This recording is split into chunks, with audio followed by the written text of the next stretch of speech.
وقل رب أعوذ بك من همزات الشياطين وأعوذ بك رب أن يحضرون। বলুন, হে আমার পালনকর্তা, আমি শয়তানের প্ররোচনা থেকে আপনার আশ্রয় প্রার্থনা করি, এবং হে আমার পালনকর্তা, আমার নিকট তাদের উপস্থিতি থেকে আপনার আশ্রয় প্রার্থনা করি। সূরা নূর আমরা এর আগে প্রথম থেকে নিয়ে 26খানা আয়াত আমরা তেলাওয়াত করেছি, অর্থাৎ 3 রুকু আমরা পড়েছি। আজ চতুর্থ রুকু থেকে শুরু। তো আলহামদুলিল্লাহ, সুযোগ হলে আমরা যা এ পর্যন্ত রেকর্ড হয়নি তা আমরা আবার পুনরায় রেকর্ড করে ইনশাআল্লাহ এর সাথে মিলিয়ে দেওয়ার চেষ্টা করব। ইয়া আইয়ুহাল্লাযীনা আমানু লা তাদখুলু বুয়ুতান গায়রা বুয়ুতিকুম, হে বিশ্বাসীরা, তোমরা প্রবেশ করবে না তোমাদের ছাড়া অন্য কারো ঘরে, হাত্তা তাস্তানিসু, যে পর্যন্ত না অনুমতি নেবে বা অনুমতি পাবে, ওয়া তুসাল্লিমু আলা আহলিহা, এবং সালাম দেবে তাদের প্রতি বা তাদের উপরে যারা সেই ঘরে আছে। বোঝা গেল কথাটা? বাইরে থেকে আসসালামু আলাইকুম এটা তো সাড়া পাওয়া যাবে, অথবা আমি কি আসতে পারি, 2টা রূপ এখানে দেওয়া হয়েছে। তাহলে 2টা রূপ যদি আমরা এইভাবে নেই যে লা তাদখুলু বুয়ুতান, কোন ঘরে তোমরা প্রবেশ করবে না, গায়রা বুয়ুতিকুম, তোমাদের ঘরে প্রবেশের জন্য কোন সালাম দেওয়ার প্রয়োজন নাই, অনুমতির প্রয়োজন নেই, ঢুকে যাও। আর অন্যের ঘরে ঢুকতে গেলে হাত্তা তাস্তানিসু, যে পর্যন্ত না অনুমতি চাইবে, আমি কি আসতে পারি, মে আই কাম ইন, হলো। এখন যখন সাড়া দিল, ওয়া তুসাল্লিমু আলা আহলিহা, আসসালামু আলাইকুম আহলাল বাইত, যালিকুম খায়রুন লাকুম, এটা তোমাদের জন্য উত্তম চর্চা, লাআল্লাকুম তাযাক্কারুন, যেন তোমরা কথাটা মনে রাখো। ফাইন লাম তাজিদু ফিহা, কিন্তু যদি সেখানে খুঁজে না পাও বা না পাও সেই ঘরে কাউকে, আহাদান, ফালা তাদখুলুহা, তাহলে আদৌ প্রবেশই করবে না, ঢুকবেই না, হাত্তা ইউযানা লাকুম, যে পর্যন্ত না তোমাদেরকে অনুমতি দেওয়া হয়। ওয়াইন কিলা লাকুম ইরজিউ, আর যদি তোমাদেরকে বলা হয় যে ফিরে যাও, ফারজিউ, তাহলে তোমরাও ফিরে যাবে। হুয়া আযকা লাকুম, এইটা তোমাদের জন্য সবচেয়ে উত্তম হলো। তাহলে আযকা লাকুম মানে এখানে কি তর্জমা করব, পরিশুদ্ধতম, শুদ্ধতম, সঙ্গততর কাজ, অর্থাৎ যদি ভিতর থেকে এরকম সাড়া আসে যে ঘরে ঢুকতে পারবেন না, বেরিয়ে যান বা চলে যান, অন্য সময় আসবেন বা কোনো কর্তা ঘরে নেই। যদি তোমাদেরকে ফিরে যেতে বলা হয়, ফিরে যাবে, এটা তোমাদের জন্য একেবারে শুদ্ধতম। আল্লাহু বিমা তা'মালুনা আলিম, এবং আল্লাহ সেই সবই যা তোমরা করো সব ব্যাপারে জানেন। লাইসা আলাইকুম জুনাহুন, কোন পাপ নেই তোমাদের উপরে, আন তাদখুলু বুয়ুতান, যে তোমরা যদি প্রবেশ করো কোন ঘরে, গায়রা মাসকুনাতিন, যেখানে কেউ থাকে না, ফিহা মাতাউন লাকুম, বরং তোমাদের মালামাল রাখার গুদাম।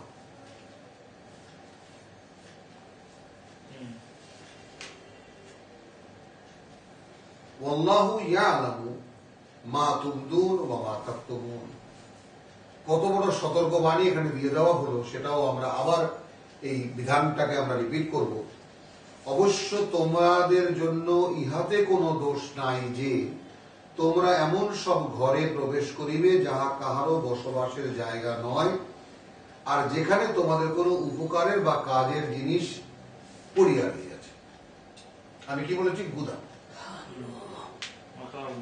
হ্যাঁ, কোন জিনিস রাখা আছে তোমাদের, সেখানে অনুমতি ছাড়াই প্রবেশ করা যাবে। আবার এখানে আয়াতের উপসংহারে কত বড় একখানা সাবধান বাণী আল্লাহ বললেন, ওয়াল্লাহু ইয়ালাম। মনে রেখো, আল্লাহ কিন্তু জানে মা তুবদুনা ওয়া মা তাকতুমুন, যা তোমরা প্রকাশ করো আর যা তোমরা গোপন করো। কুল লিল মুমিনিন, বলে দাও বিশ্বাসীদেরকে, ইয়াগুদ্দু মিন আবসারিহিম, এই পর্দার বিধান এলো।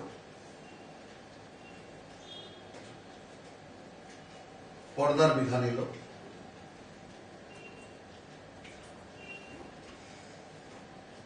তারা যেন অবনমিত রাখে তাদের দৃষ্টিকে, ওয়ায়াহফাযু ফুরুজাহুম,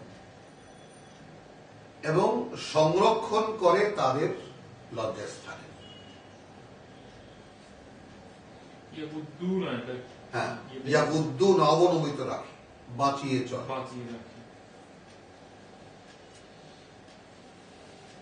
তাহলে পর্দা আসলো কার জন্য? প্রথম পুরুষের জন্য। যালিকা আযকা লাহুম, হলো এইটা তাদের জন্য পবিত্র নীতি বা শুদ্ধতম। ইন্নাল্লাহা খাবীরুম বিমা ইয়াসনাউন, আল্লাহ তাআলা সম্পূর্ণ অবগত সেই সব ব্যাপারে যা তারা রচনা করে।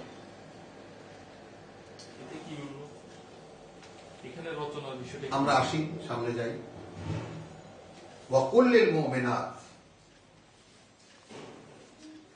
এর আগে আমরা কি পেয়েছি? আজ যাব ওয়াকুল লিল মুমিনাত, এবং বলো বিশ্বাসিনীদেরকে বা বিশ্বাসী নারীদেরকে, ইয়াগুদুদনা মিন আবসারিহিন্না,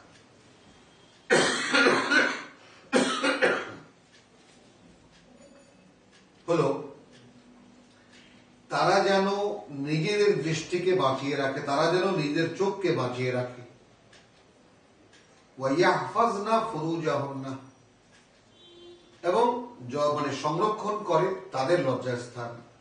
ওয়ালা ইউবদিনা যিনাতাহুন্না, প্রকাশ না করে তাদের সৌন্দর্য, যা ইল্লা মা যাহারা মিনহা, তারপরেও তা থেকে যা বেরিয়ে যায় বা প্রকাশিত হয়। এই জায়গাটাকে থেকে অনেকেই হাতের কবজি এবং মুখমণ্ডলকে বের করে এনেছে। হলো, এখন নারীকে যা আল্লাহ পর্দা করার জন্য যা দিয়েছেন, তারপরেও মানে যা কি প্রকাশ হতে পারে সেটা নিয়ে চিন্তা করা যেতে পারে এবং ভেবেও দেখা যেতে পারে। যে ওয়ালা ইউবদিনা যিনাতাহুন্না, তারা যেন প্রকাশ না করে তাদের সৌন্দর্য, ইল্লা মা যাহারা মিনহা, তবে যা আপনা থেকে বেরিয়ে যায় তার। ওয়াল ইউদরিবনা বিখুমুরিহিন্না আলা জুয়ুবিহিন্না, এবং তারা যেন ফেলে রাখে বিখুমুরিহিন্না, তাদের বুকের উপরে, মা আলা জুয়ুবিহিন্না, তাদের আঁচলের, এখানে এবং নিজেদের বক্ষদেশের উপর ওড়নার আঁচল ফেলিয়ে রাখে। এখানে ওয়াল ইয়াদরিবনা, যেন ফেলে রাখে তারা বিখুমুরিহিন্না আলা জুয়ুবিহিন্না, তাদের বুকের উপরে, ওড়নার উপরে, মানে একটা বাড়তি কাপড়। ওয়ালা ইউবদিনা যিনাতাহুন্না, এবং তারা যেন প্রকাশ না করে তাদের সৌন্দর্য, ইল্লা লিবুউলাতিহিন্না, তাদের স্বামীদের ছাড়া। হলো আও আবাইহিন্না, তাদের পিতাদের ছাড়া। আও আবাই বুউলাতিহিন্না, অথবা তাদের শ্বশুর বা তাদের স্বামীদের পিতা। আও আবনাইহিন্না, অথবা তাদের পুত্রদের ছাড়া। আও আবনাই বুউলাতিহিন্না, অথবা তাদের স্বামীদের পুত্র, অর্থাৎ আগের স্ত্রীর পুত্র। আও ইখওয়ানিহিন্না, অথবা তাদের ভাই। আও বানি ইখওয়ানিহিন্না, অথবা তাদের ভাইদের পুত্র। আও বানি বা সন্তান। আও বানি আখাওয়াতিহিন্না, এবং তাদের বোনদের পুত্র। আও নিসাইহিন্না, অথবা তাদের কাজের মহিলারা। আও মা মালাকাত আইমানুহুন্না, অথবা যা তাদের ডান হাতের মালিকানাধীন। এখানে গোলামও হতে পারে, খেয়াল করুন, মানে দাসী তো আছেই, গোলামও হতে পারে। আচ্ছা, আও ইত্তাবিঈনা গায়রি উলিল ইরবাতি মিনার রিজাল, অথবা সেই সমস্ত পুরুষ তাদেরকে বিবাহ করার কোন আগ্রহ তাদের প্রতি নেই,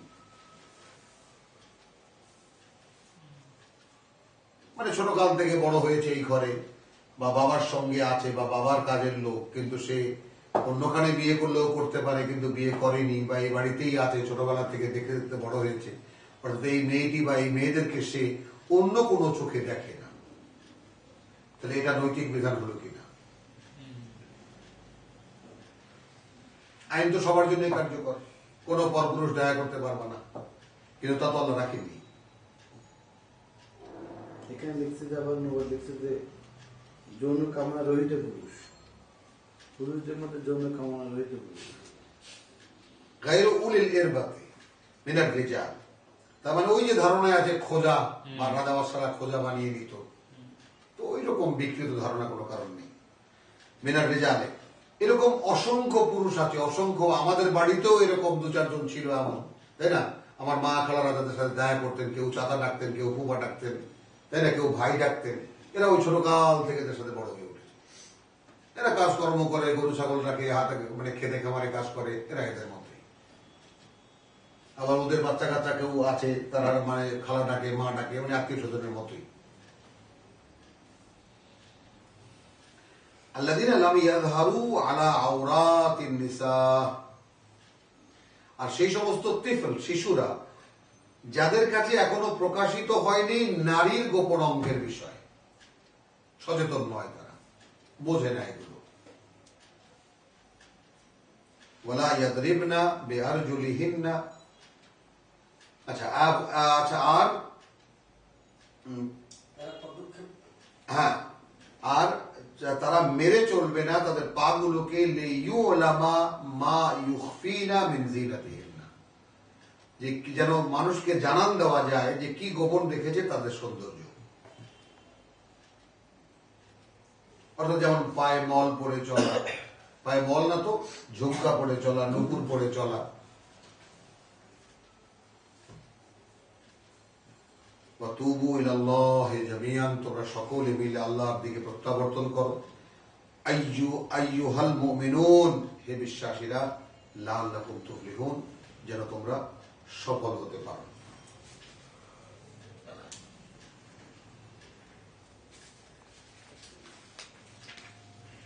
মানে এই কথাটা কি কোনো অস্পষ্টতা থেকে গেল? আয়াত 30-এ কুল্লিল মুমিনিন, বলো বিশ্বাসীদেরকে, ইয়াগুদ্দু মিন আবসারিহিম,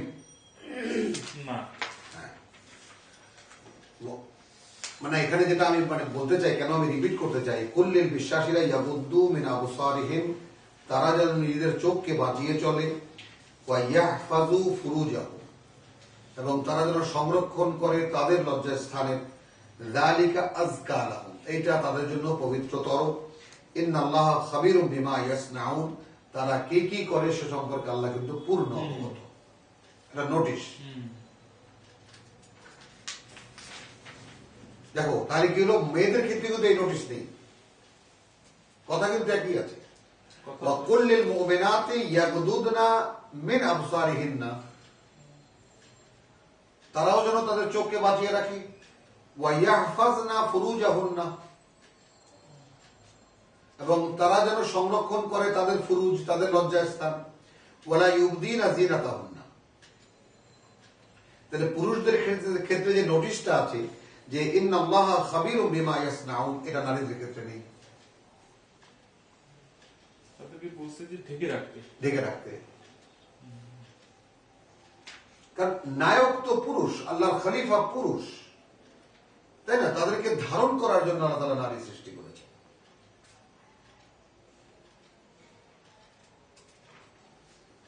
ওয়ানকিহু আল আইয়ামা মিনকুম, এবং বিবাহ দাও তোমাদের মধ্যে যারা জুরিহীন, ওয়াসসালিহিন মিন ইবাদিকুম, হ্যাঁ, ওয়া ইমাইকুম, এবং তাদের মধ্যে যারা চরিত্রবান দাস দাসীদের মধ্যে তাদেরকেও বিবাহ দাও।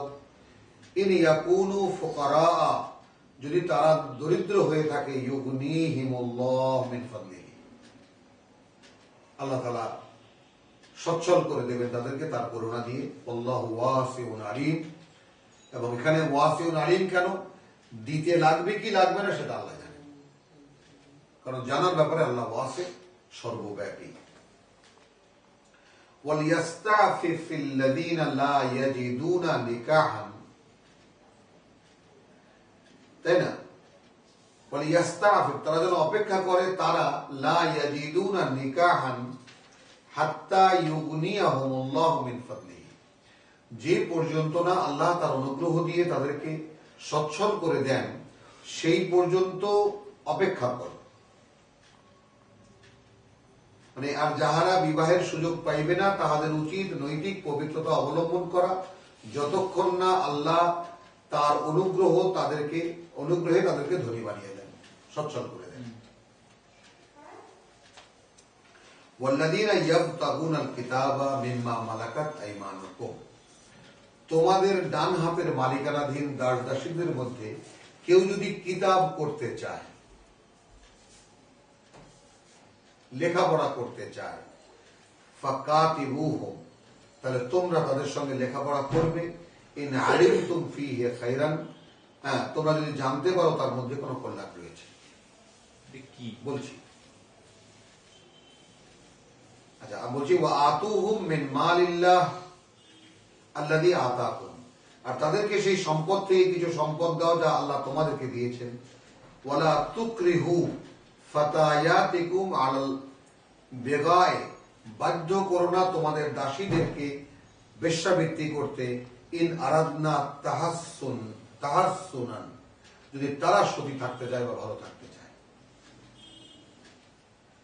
তাবতাগু আরাদাল হায়াতাদ দুনিয়া, তোমরা তো এই পৃথিবীর উপস্থিত পাওনাটাই চাও।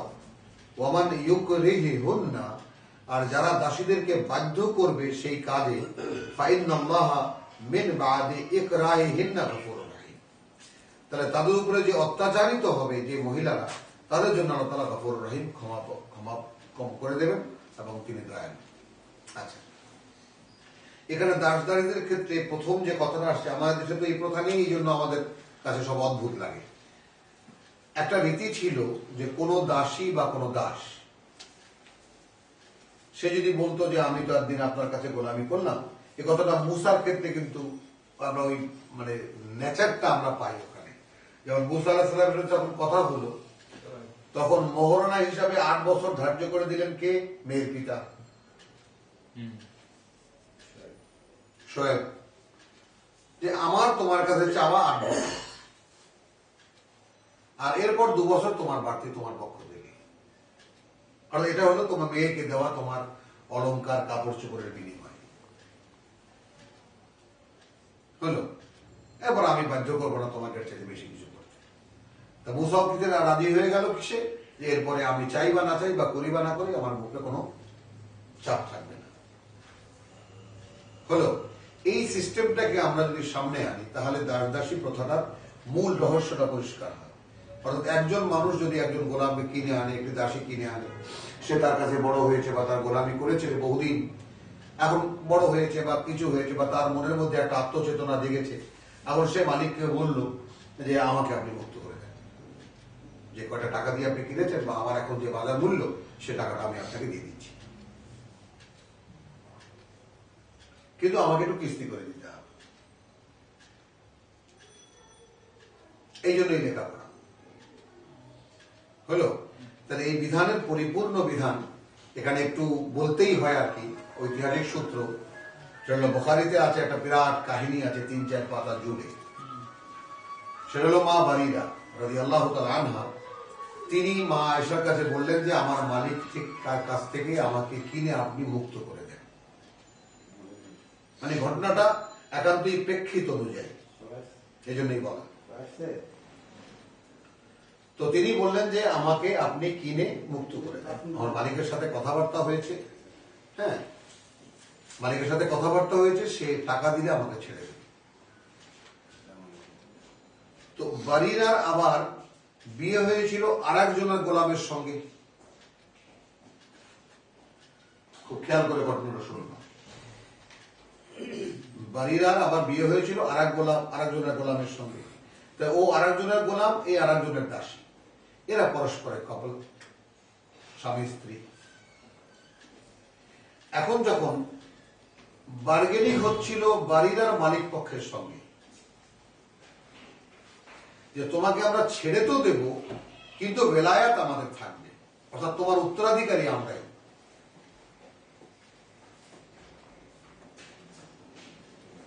বোঝা গেল কথাটা? মানে তুমি যদি মরে যাও তাহলে আমাদের এই গোষ্ঠী তোমার যা কিছু থাকবে সেটা আমরা পাবো, এবং তুমি সমাজের পরিচয় দেবা এইভাবে যে আমি অমুকেরই আমি গোলাম ছিলাম। বোঝা গেল কথা? তখন মা আয়েশা 2 দিন 3 দিন জিজ্ঞেস করেছেন রাসূলের কাছে যে কি ব্যাপার, বেলায়াত যদি দাসী মুক্তই করে দেয় বেলায়াত তার থাকে কেমন করে? তবে যেদিন রাসূল টাকার আয়োজন করতে পেরেছিলেন এবং দিয়েছিলেন টাকাটা, সেদিন বলে দিলেন টাকা যার বেলায়াত তার, আর কোনো কথা বলেন।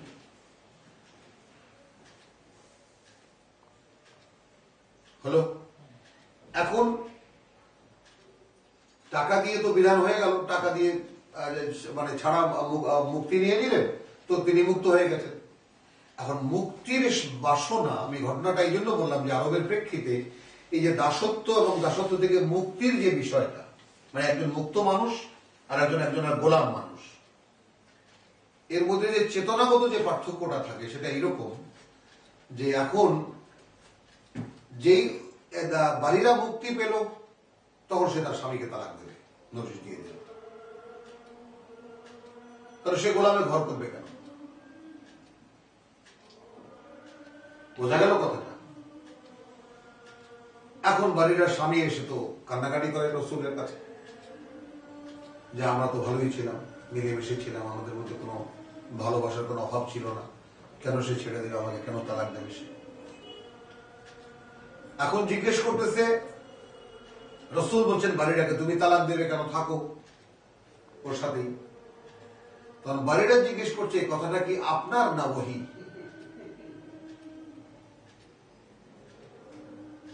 একদম বুখারীর হাদিস, বিশাল। কথাটা কি আপনার না কথাটা ওহী, আল্লাহর ওহী? তো রাসূল বলছেন না, কথাটা একান্তই আমার। তো তাহলে মানতে বাধ্য নেই, এই উত্তর এইভাবে। তবে তার ভিতরে তখন তীব্র চেতনা জেগেছে যে সে এখন মুক্ত হয়ে যাবে, সে আর কারো দাসী নয়। তো যার সহযোগিতায় সে মানে তোমার মুক্ত হলো, তার কথাও সে মানতে বাধ্য নয় যদি আল্লাহর ওহী না হয়।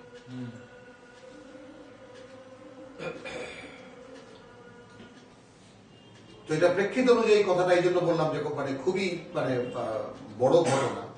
তাহলে এখন বোঝা গেল যে বেলায়াত কাকে বলে। এখানে জিনিসটা যেটা আসছে যে তোমাদের ওয়াল্লাযীনা ইয়াবতাগুনাল কিতাবা মিম্মা মালাকাত আইমানুকুম, তোমাদের ডান হাতের মালিকানাধীনদের মধ্যে কেউ যদি কিতাব পড়তে চায়, লেখাপড়া করতে চায়, ফাকাতিবুহুম, তাহলে তোমরা লেখাপড়া করো তাদের সঙ্গে, লিখিত দলিল করো তাদের সঙ্গে। ইন আলিমতুম ফীহিম খায়রান, যদি তোমরা জানতে পারো বা বুঝতে পারো, অনেকে আছে না যে ইমোশনালি চেয়ে করবে আমাকেও মুক্ত করে দেন, আমিও দেব। এখন যদি তুমি ভেবে দেখবা যে আসলে এই তোমার কথাটা দিতে পারবে কিনা, মানে সে যোগ্যতা রাখে কিনা তার মানে গোলাম একজনের আশ্রয় তো খাওয়া দাওয়া তার হচ্ছে, ভরণ পোষণ তো তার হচ্ছে, আর মালিককেও আবার সতর্ক করা হয়েছে। তুমিও আবার কোনো আহম্মক গোলাম বলে বসবে যে আমাকে ছেড়ে দেন, দেখা যাবে কদিন পরে সে লেখাপড়া তো করলে কিন্তু টাকা সে দিতে পারছে না, কোনো কাজও করতে পারছে না, উপার্জনও করতে পারছে না। এই জন্য আল্লাহ কি বলেছেন, ইন আলিমতুম, যদি তোমরা জানো, যারা জানা থাকে, ফীহিম খায়রান, তাদের মধ্যে সেই যোগ্যতা আছে যে একে ছেড়ে দিলে, সাথে লেখাপড়া করলে সে টাকা ঠিকই দিতে পারবে। ওয়া আতুহুম মিন মালিল্লাহ, হলো? তাহলে মুক্তির ক্ষেত্রে স্বয়ং মালিককে আল্লাহ আদেশ করছেন, এবং দান করো তোমাদের মানে মিন মালিল্লাহ, আল্লাহর মাল থেকে। এমনকি মিম্মা রাযাকনাহুম, আল্লাহ তাআলা যে কমন যে ফ্যাক্টরটা আল্লাহ তাআলা ব্যবহার করেন, ওয়ানফিকু মিম্মা রাযাকনাকুম, তাই না, যে তোমরা ব্যয় করো তা থেকে যা জীবিকা হিসাবে আল্লাহ দিয়েছে। আর এখানে বলছেন মিন মালিল্লাহ,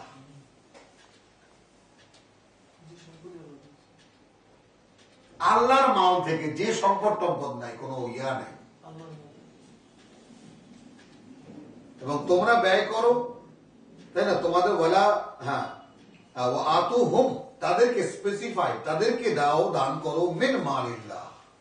এরপরে বলছেন আল্লাহ দিয়ে আতাকুম, যা আল্লাহ তোমাকে দিয়েছে। এখানে যে জীবিকা হিসেবে দিয়েছেন মিম্মা রাযাকনাহুম, তাই না, মানে রাযাকনাকুম ইউনফিকুন, এরকম কথাও তিনি বলেননি, সরাসরি মাল আল্লাহ, যা তিনি তোমাদেরকে দিয়েছেন তা থেকে ওদেরকে দাও।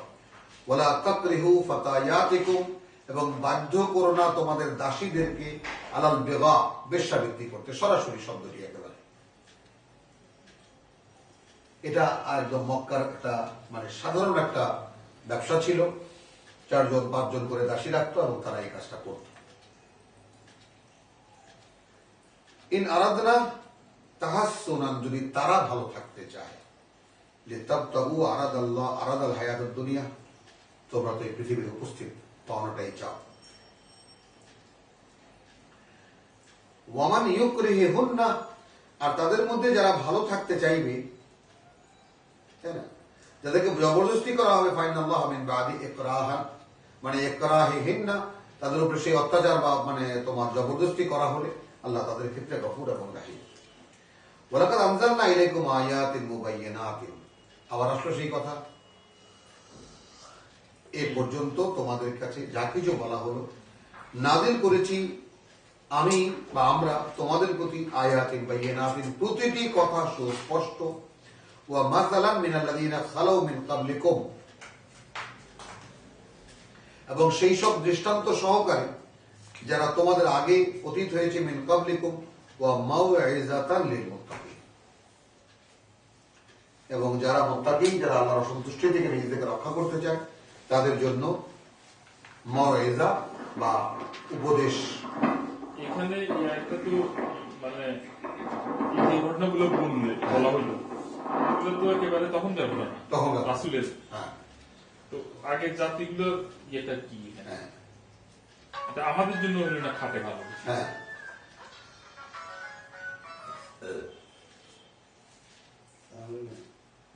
এই ঘটনা সবগুলোই তো তখন মানে মদিনাতে ঘটা ঘটনা, মানে হ্যাঁ, এখানে কি প্রত্যেকটা ঘটনা। ওয়ালাকাদ আনজালনা ইলাইকুম আয়াতিন মুবায়্যিনাত, কথা বুঝো, তোমাদের কাছে এখন যা আমরা নাযিল করলাম তা সবই সুস্পষ্ট বিধান। ওয়া মাসালান মিনাল্লাযীনা খালাউ মিন ক্বাবলিকুম, এখানে অতীত জাতিসমূহ কথাটা ভুল, তাই না, এই কাজগুলো তোমাদের আগে যারা ছিল তারা করত, জাস্ট ইমিডিয়েট বিফোর ইউ। কথাটা বোঝা গেছে? মানে তোমরা যখন মুসলিম ছিলে না তখন কি করতে? এগুলোই করতে না? তোমাদের আগের লোকেরা এই কাজগুলোই করত, বোঝা গেল? মানে এখানে যে বললাম যে সেই গত শতাব্দীর যে তর্জমা, অনেক জায়গায় যে ক্লাসটা দেখা দেয়, তাই না, এখনকার জিনিস বিবেচনা হিসাবে, ওয়ালাকাদ আনজালনা ইলাইকুম আয়াতিন মুবায়্যিনাত, এখন তো স্পেসিফাইড একটি দল, একটি গ্রুপ, যাদের উপরে আয়াত নাযিল করা হচ্ছে রাসূলের মাধ্যমে, যারা যারা গ্রহণ করেছে তাদের জন্যই তো এই বিধান। তাহলে ওয়া মাসালান মিনাল্লাযীনা খালাউ মিন ক্বাবলিকুম, এবং তোমাদের আগে যারা অতীত হয়েছে হলো, তাদের সেই উপমাগুলো, যে সমস্ত কাজ ওরা প্রতিষ্ঠিত করে গিয়েছিল, যে আমরা তাই করছি যা আমাদের পূর্বপুরুষদেরকে যার উপরে পেয়েছি। এখন ক্লিয়ার নাকি কোন অস্পষ্টতা আছে? রসুল যখন আল্লাহর দ্বীন নিয়ে তাদেরকে বললেন, তখন তারা কি বলতো? প্রত্যেকে, এমনকি বনি ইসরাঈল, যে আমরা আবায়নাকে যার উপরে পেয়েছি তার উপরে আমরা প্রতিষ্ঠিত আছি, বা তাই কি আমরা অনুসরণ করছি, তাই না? তো সেই মেসালটা কেন, ওয়া মাসালান, তাদের উপমা, মিনাল্লাযীনা খালাউ মিন ক্বাবলিকুম, যারা অতীত হয়েছে তোমাদের আগে, ওয়া মাউইযাতান লিল মুত্তাকিন, এবং মাউইযা এখনকার জন্য, এটা ওয়াজ কার জন্য? যারা মুত্তাকি, যারা ওই হুদা লিল মুত্তাকিন, বা যারা এখন যারা মুত্তাকি হতে এসেছো, আল্লাহর অসন্তুষ্টিকে যারা ভয় পায়। কথা বলবো